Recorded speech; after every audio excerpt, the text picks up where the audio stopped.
Dear students of class 5th, I am continuing my lecture on growing plants of your EVS book. As I have told you in earlier lecture about the vegetative propagation which was ended, now I am start with agriculture. What do you mean by agriculture? Agriculture क्या होता है बेटा? जब हम बहुत सारे plants को large scale पे ग्रो करते हैं फूड पर्पसेस के लिए तो हम उसे एग्रीकल्चर बोलते हैं. Means the practice of growing plants on large scale for food purposes is known as agriculture. जब हम फूड पर्पसेस मतलब जो हम ईट करते हैं, जो हम खाना खाते हैं, उसमें हमारे पल्सेस हैं, वेजिटेबल्स हैं, फ्रूट्स हैं, ठीक है, तो वो फूड हो गया हमारा. जब हम फूड पर्पस से बहुत सारे प्लांट्स को एक लार्ज स्केल पे, एक लार्ज लेवल पे, एक लार्ज फील्ड में ग्रो करते हैं तो this practice is known as agriculture. And the plants which are grown in a particular area और a particular region of the same kind is said to be a crop. जो plants grow किए हैं हमने उनको हम बोलेंगे crop और उस प्रैक्टिस को क्या बोलेंगे? Agriculture. Clear? Steps of agriculture. अब एग्रीकल्चर करने के लिए फार्मर को जो है वो अलग अलग स्टेप्स लेने पड़ते हैं. किस तरह से? जैसे सबसे पहले फार्मर क्या करता है? अपने फील्ड को रेडी करता है. ठीक है, फील्ड को रेडी करने के लिए वो प्लोइंग करता है. प्लोइंग का मतलब क्या होता है? To dig the upper layer of the soil, to loose the soil and make it soft. ठीक है, ऊपर वाली मिट्टी को खोदना नीचे तक. नीचे वाले जो बड़े बड़े से उसके निकलते हैं, मिट्टी के बड़े बड़े से पार्ट्स निकलते हैं, गड्ढे से निकलते हैं, उनको वो ऊपर लेकर आता है. ठीक है, वो खोदता है, पूरी मिट्टी को लूज करता है और फिर उसके बाद वो जो मिट्टी के बड़े बड़े टुकड़े हैं उनको लेवल करता है, उनको तोड़ के उस मिट्टी को लेवल करता है ताकि मिट्टी जो है वो लूज हो जाए. ठीक है, अब सॉइल को लूज करने का पर्पस क्या है? सॉइल को लूज करने का पर्पस ये होता है बेटा ताकि जब वो सीड्स वगैरह डालेगा तो जो सीड है वो डेप्थ में जाए, उस मिट्टी के अंदर जाए और उस सीड को ब्रीथ कर सके. वो सीड ब्रीथ करेगी, उसको एयर मिलनी चाहिए, मिनरल मिलने चाहिए, वाटर मिलने चाहिए, एयर मिलनी चाहिए, सब चीज़ें मिलेंगी तभी वो सीड जो होगा वो धीरे धीरे ग्रो करके प्लांट की फॉर्म लेगा. ठीक, तो to make the soil loose, to make the soil soft is means ploughing. और ये प्लोइंग किससे होती है? प्लो जो होता है एक इंस्ट्रूमेंट है. प्लो इज एन इंस्ट्रूमेंट जो वो बुलक्स के पीछे लगाता है. आप पिक्चर में देखो, आपको दिखाई दे रहा होगा, बुक की जो टेक्स्ट बुक के पेजेस सेंड कर रही हूँ उसमें प्लो बिल्कुल पीछे से क्लियर नजर आएगा आपको. ठीक है, कि बुलक्स के पीछे जो है वो प्लो लगा हुआ है, बुलक चलता जाएगा, नीचे पीछे से प्लो जो है वो अपना काम करता जाएगा, मिट्टी को खोदता चला जाएगा. फिर एक लेवलर होता है. ठीक है, वो जब मिट्टी खुद जाती है उन गड्ढों को तोड़ देता है, मिट्टी के गड्ढों को, फिर वो उससे लेवल करता है, पूरे लैंड को बराबर लेकर आता है. उसके बाद क्या करता है वो फार्मर? सॉइल के अंदर मैन्योर और फर्टिलाइजर डालता है. ठीक है, मैन्योर और फर्टिलाइजर ऐड करने का पर्पस होता है सॉइल की फर्टिलिटी को इम्प्रूव करना. Manure and fertilisers are added to the soil to improve the fertility. Actually क्या है, फार्मर अगर रेगुलर अपनी प्लांट ग्रो करता रहता है तो धीरे धीरे सॉइल के अंदर कई न्यूट्रिएंट कम हो जाते हैं. अब जैसे अगर हम एक ही जैसा खाना लगातार खाते रहेंगे तो हमारी बॉडी के अंदर भी न्यूट्रिएंट कम हो जाएंगे. एक पर्टिकुलर टाइप का न्यूट्रिएंट हमें मिलेगा, बाकी न्यूट्रिएंट लेस हो जाएंगे क्योंकि हर टाइप के फूड में अलग अलग टाइप का न्यूट्रिएंट प्रेजेंट होता है. अब फार्मर ने भी कभी राइस ग्रो किया, कभी मेज ग्रो की, कभी पल्स ग्रो की, तो ऑटोमेटिकली सॉइल के अंदर जो है वो न्यूट्रिएंट लेस हो जाएंगे, तो उसे मैन्योर और फर्टिलाइजर्स डालने पड़ते हैं to improve the fertility of the soil. Manure तो वो फार्म में खुद ही रेडी कर लेता है. ठीक है, कैसे रेडी करता है? उसके लिए वो एक पिट बनाता है, गड्ढा बनाता है, और जो भी फार्म का वेस्ट होता है ना, जैसे कोई प्लांट डेड हो गया या फिर उसका कोई कैटल डंग है, कैटल डंग मतलब जो एनिमल्स वगैरह उसने रियर कर रखे हैं उनका जो एक्सक्रीटा है, ठीक है, या उसके घर में कोई वेजिटेबल पील है, जैसे उसने सब्जी वगैरह काटी, तो वो ये सब चीज़ें उनके अंदर डाल सकता है, डेड ब्रांचेस को, डेड प्लांट्स को, लीव्स को, और उस गड्ढे को ढक देता है मिट्टी को से, और पानी का स्प्रे करता रहता है उसके ऊपर, जिससे 1-2 महीने के अंदर उसका मैन्योर रेडी हो जाता है और वो उसे स्प्रे कर देता है, बिखेर देता है। अब आपको टेक्स्ट बुक के पेजेस में क्लियर दिखेगा कि वो किस तरह से डाल रहा है अपना मैन्योर फर्टिलाइज़र। फर्टिलाइज़र वो फार्म में प्रिपेयर नहीं करता, फर्टिलाइज़र उसे मार्केट से परचेज करके लाना पड़ता है, खरीदना पड़ता है, ठीक है। और मैन्योर वो फार्म में ही रेडी कर सकता है, ठीक है। तो दोनों से ही न्यूट्रिएंट जो होते हैं वो सॉइल को मिल जाते हैं, जिससे सॉइल की जो फर्टिलिटी होती है, जो सॉइल की जो कंडीशन होती है वो बेटर। उसके बाद नेक्स्ट स्टेप है आपका सीड्स डालना, ठीक है। Seeds are sown in the field. Farmer क्या करता है, ये काम वो हैंड से भी कर सकता है, जैसे आपको पिक्चर में दिखाया हुआ है कि वो हैंड से क्या कर रहा है, अपना रेगुलर डिस्टेंस पे सीड को सो करता जा रहा है, ठीक है। The seeds are sown at a proper regular distance for proper growth of the plants. अब ये रेगुलर डिस्टेंस का क्या मतलब है, देखो अगर हम बहुत सारे सीड्स को इकट्ठे डाल देंगे फील्ड के अंदर एक ही जगह पे, तो बहुत सारे प्लांट्स इकट्ठे एक ही जगह पे ग्रो कर जाएंगे। अब एक ही जगह पे जब बहुत सारे प्लांट्स ग्रो कर जाएंगे तो उससे क्या होगा, ना तो प्लांट्स को प्रॉपर अमाउंट में सॉइल से मिनरल मिलेंगे, ना वाटर मिलेगा, ना उसे प्रॉपर स्पेस मिलेगा ग्रो करने के लिए। तो उससे क्या होगा, क्राउडीनेस बढ़ जाएगी, जिससे क्या होगा, प्लांट्स जो होंगे उनकी ग्रोथ अच्छी नहीं होगी, तो ऑटोमेटिकली जो फ्रूट्स वेजिटेबल ग्रो करेंगे वो भी सही नहीं होंगे।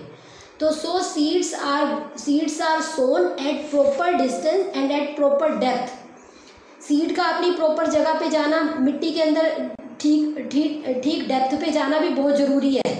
अगर ठीक डेप्थ पे प्लांट की सीड को हम नहीं डालेंगे तो वो सीड जो होगा या तो बर्ड्स खा जाएंगे, ठीक है, बर्ड्स को मिल जाएगा, या फिर वो अच्छे से ग्रो नहीं कर पाएगा, क्योंकि सीड का राइट डेप्थ पे जाने से ही सीड को प्रॉपर अमाउंट में वाटर और मिनरल मिलते हैं सॉइल से। तो अगर सीड्स को अच्छे से ग्रो कराना है ताकि वो हेल्दी प्लांट में कन्वर्ट हो सके, तो that should B grown at proper depth and दो प्लांट्स के बीच में प्रॉपर गैप का, प्रॉपर डिस्टेंस का मेंटेन करना ज़रूरी है। और वो डिस्टेंस कब मेंटेन होगा, जब हम सीड को डिस्टेंस पे डालेंगे, ठीक है। उसके बाद है प्लांट को वाटर नीड होती है, ठीक है। तो प्लांट, एक तो मेथड ये होता है कि भाई अगर हमने सीड इस टाइप से सो किए हैं कि रेनी सीजन अवेलेबल रहेगा उनके लिए राइट टाइम पे, तो जो मानसून सीजन होता है वो उसको वाटर अवेलेबिलिटी वैसे ही हो जाती है मानसून सीजन की वजह से।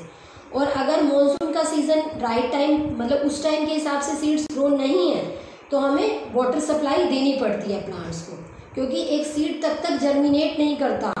सीड के जर्मिनेट होने का मतलब है उसका रूट और शूट का बनना। रूट नीचे की तरफ जाती है और शूट प्लांट की ऊपर की तरफ जाती है, तो वो प्लांट तभी जर्मिनेट कर पाएगा जब उसे पानी मिलेगा, वाटर मिलेगा।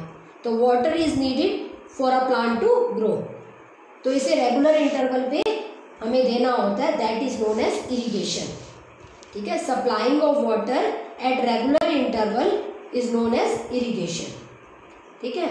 तो वो इरिगेशन मीन्स पानी, एक्स्ट्रा पानी जो फार्मर सप्लाई दे रहा है, कैनाल से दे, जो भी आसपास उसके आसपास फील्ड के आसपास जो भी सिस्टम है, रिवर है, कोई कैनाल है, ठीक है, तो वो वहाँ से जो है वो वाटर सप्लाई अपने फील्ड को देता है बाय डेवलपिंग द ड्रेन्स, नालियाँ बनाकर ना वो पानी दे देता है, ठीक है। नेक्स्ट स्टेप है आपका प्लांट को इंसेक्ट और पेस्ट से बचाना। देखो अब धीरे धीरे प्लांट तो ग्रो कर रहे हैं फील्ड के अंदर, लेकिन प्लांट ग्रो कर रहे हैं तो ऑटोमेटिकली उसके अंदर कई बार देखो एक पर्टिकुलर प्लांट टाइप के जो प्लांट्स होते हैं उसमें एक पर्टिकुलर टाइप का इंसेक्ट और पेस्ट लगने का चांस होता है, ठीक है, जिसे हम हिंदी में बोल सकते हैं कीड़े, ठीक है, जो प्लांट को धीरे धीरे खोखला कर देता है, ख़त्म कर देता है। तो हम अब फार्मर को क्या करना है, अपनी क्रॉप को प्रोटेक्ट भी करना है। अब जो प्लांट्स ग्रो कर रहे हैं, क्रॉप ग्रो कर रही है, that should be protected from insect and pest. That is done by spraying chemicals and these chemicals are known as insecticide and pesticide. Insect को किल करने के लिए इंसेक्टिसाइड स्प्रे होता है और पेस्ट को किल करने के लिए पेस्टिसाइड स्प्रे होता है। दीज आर केमिकल्स जो वो फार्मर जो है वो मार्केट से परचेज करके लाता है। ठीक है, तो इसमें ये होता है कि जो भी जिस टाइप की उसने क्रॉप ग्रो की हुई है फार्मर ने, उससे रिलेटेड जो भी इंसेक्ट पेस्ट लगने के चांसेस हैं वो उसी के अकॉर्डिंग इंसेक्टिसाइड और पेस्टिसाइड परचेज करता है मार्केट से और उसे स्प्रे कर देता है इन द फील्ड्स। अब आप इसमें पिक्चर में ध्यान से देखो कि जो फार्मर इंसेक्टिसाइड और पेस्टिसाइड स्प्रे कर रहा है उसने अपने माउथ और नोज को कवर कर रखा है बाय यूजिंग अ क्लॉथ। ठीक है, तो जब भी वो इंसेक्टिसाइड या पेस्टिसाइड स्प्रे करता है अपने फील्ड के अंदर, कोई भी केमिकल स्प्रे करता है, लाइक फर्टिलाइजर भी स्प्रे करता है, तो भी वो अपने नोज और माउथ को कवर कर लेता है। The reason is these are chemicals. ये केमिकल जैसे इंसेक्ट और पेस्ट को किल कर रहे हैं insecticide pesticide, they can harm our human body, तो ये हमारी ह्यूमन बॉडी को भी, हमारे इंटरनल ऑर्गन्स को भी इन्फेक्ट कर सकता है। तो इसी वजह से अपने आप को सेव करने के लिए farmer should cover his mouth and nose while spraying these insecticide and pesticides at the right time। अब आपके इंसेक्टिसाइड पेस्टिसाइड स्प्रे हो गए, उसके बाद प्लांट और ग्रो करेंगे, प्लांट के अंदर मैच्योरिटी आएगी, मतलब प्लांट पूरी तरह से बड़ा हो जाएगा और उसके अंदर जो भी ग्रेन वगैरह है जो भी है वो पूरी तरह से फिल हो जाएंगे उससे, मतलब प्लांट जो होंगे दे गेट मैच्योर्ड मतलब उनके अंदर ग्रेन वगैरह का पूरी तरह से बन जाना। तो अब लास्ट स्टेप जो होता है फार्मर का, उसका वो होता है harvesting. What do you mean by harvesting? Cutting and gathering of matured crop is known as harvesting। जब हमारी क्रॉप बिल्कुल मैच्योर हो जाए, बिल्कुल पूरी तरह से अपनी मैक्सिमम जितना वो ले सकती है वो ले लिया, उसके बाद जो है प्लांट जो है उसको कट करके गैदर कर लेते हैं। ठीक है, that is known as harvesting. ये आप देख सकते हो पिक्चर में क्लियर दिखाया हुआ है कि फार्मर जो है वो अपनी क्रॉप को कट कर रहा है। ठीक है बेटा, आज का लेक्चर आपका यहीं तक ही है। ठीक है, आपको मैंने सारे स्टेप्स बता दिए हैं एग्रीकल्चर के। और एक चीज़ मैं आप लोगों को और कहना चाहती हूँ कि जो भी पार्ट मैं आपको स्लाइड्स के थ्रू बताती हूँ, आपने उस लेक्चर को ध्यान से सुनना है। उस लेक्चर को ध्यान से सुनने के बाद स्लाइड्स देखते हुए सुनोगे ऑटोमेटिकली, उसके बाद आपने टेक्स्ट बुक के पेजेस को थोरली रीड करना है। ठीक है, थोरली रीड करने के बाद आप चाहो तो खुद रिटन प्रैक्टिस भी थोड़ी सी दे सकते हो। क्या आपको जरूरी नहीं कि क्वेश्चन आंसर क्रैम करने होते हैं बेटा, आप लोग क्वेश्चन आंसर क्रैम करने की हैबिट छोड़नी पड़ेगी आप लोगों को। आपको जो भी चीजें जितनी बताई जाती हैं आप उसको अच्छे से समझो। जैसे आपने टेक्स्ट बुक के पेजेस रीड कर लिए, स्टिल आपको लगता है कि अभी भी कुछ कमी रह गई है, तो आप उस लेक्चर को अगेन रीड करो, उन स्लाइड्स को अगेन देखो। ठीक है, और चाहो तो अपने वर्ड्स दे सकते हो। जैसे आपने एक रफ कॉपी ले ली, पेन ले लिया, आपने जो भी पार्ट उसको पढ़ा समझा, उसको खुद रिटन प्रैक्टिस दो कि मैडम ने जो भी बताया है क्या मैं उसको लिख पाती हूँ। थोड़ा सा पढ़ा, थोड़ा सा समझा उस स्लाइड को, फिर लिख के देख लिया, फिर उसको लेक्चर को फिर से देखा, पढ़ा, फिर मैंने लिख के देख लिया, और फिर उसको मैच भी कर लिया कि वेदर आई एम राइट और रॉन्ग। ठीक है, तो जब आप ये हैबिट्स बनाओगे ना अपनी, तो उसमें क्या होगा, आपको हर सेंटेंस में एक नया क्वेश्चन अराइज होगा आपके माइंड में। और अगर आपके माइंड में कोई भी क्वेरी आती है, कोई भी क्वेश्चन अराइज होता है, तो अगर आपको आंसर समझ आता है तो वेल एंड गुड, नहीं आता तो उसे लिख के भेज दो कि मैडम इसका क्या आंसर बनेगा, क्या ऐसे भी क्वेश्चन हो सकता है। तो वो मुझे अच्छा लगेगा, बजाय इसके कि अभी मैंने लेक्चर पूरा ही नहीं किया, अभी मैंने लेसन कंप्लीट ही नहीं किया और आप पहले ही बैक एक्सरसाइज पे आ जाते हो। इतनी क्या जल्दी है हमें बैक एक्सरसाइज करने की भाई? बैक एक्सरसाइज आपने तब करनी है जब मैं आपको बोलूँगी आपका पूरा चैप्टर ओवर हो जाएगा। फिर इसके बाद मैं आपको असाइनमेंट बना के दूंगी। बैक एक्सरसाइज करने के बाद असाइनमेंट बना के दूंगी, उससे आपका जज होगा कि आपको चैप्टर कितना समझ आता है। इसलिए जल्दबाजी नहीं करनी, लेसन को हमने बहुत अच्छे से समझना है, उसकी रिटन प्रैक्टिस करनी है। हमें कोई जल्दी नहीं है कि हमने फटाफट बैक एक्सरसाइज को अटेम्प्ट कर देना है। मेरी बात समझ आ रही है? मैं बैक एक्सरसाइज तब तक किसी की चेक नहीं करूंगी जब तक मेरा लेसन ओवर नहीं हो जाता है, मैं खुद होमवर्क नहीं